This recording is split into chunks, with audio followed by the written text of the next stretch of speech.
آپ نماز پڑھیں، آپ روزہ رکھیں، داڑیاں رکھیں، نمازیں گھٹے بنائیں، سب کچھ کریں، آپ ایک دفعہ بھی کسی درگاہ، کسی مدار، کسی چھتے، کسی علم چبوترے پر آپ نے ماتھا ٹیکا یا انہیں مشکل کشا حاجت روا سمجھ کے پکارا، رب کعبہ کی قسم ہے نہ نبی نے فرمایا، نہ صحابہ نے فرمایا، نہ ابو بکر کا فرمان ہے، نہ عمر کا فرمان ہے، نہ عثمان کا فرمان ہے، نہ سیدنا علی ابن ابی طالب رضی اللہ تعالی عنہم اجمعین کا فرمان ہے، نہ کسی صحابہ، کسی کا یہ عمل، کسی کا یہ دین، یہ صراط مستقیم نہیں ہے۔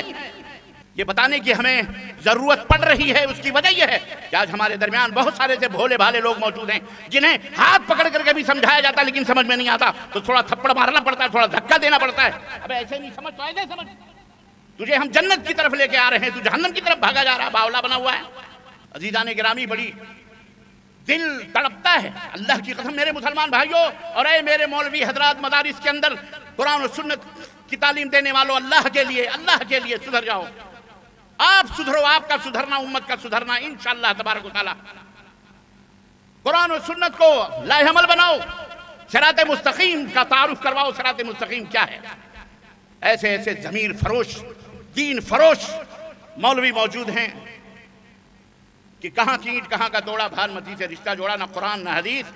اپنے بنائے ہوئے للو پنچو جمن سبراتی کو صراط مستقیم بتاتے ہیں، صراط مستقیم یہ ہے، صراط مستقیم وہ ہے، صراط۔ عجیب و غریب معاملہ ہے۔ ہمارے دیش کے اندر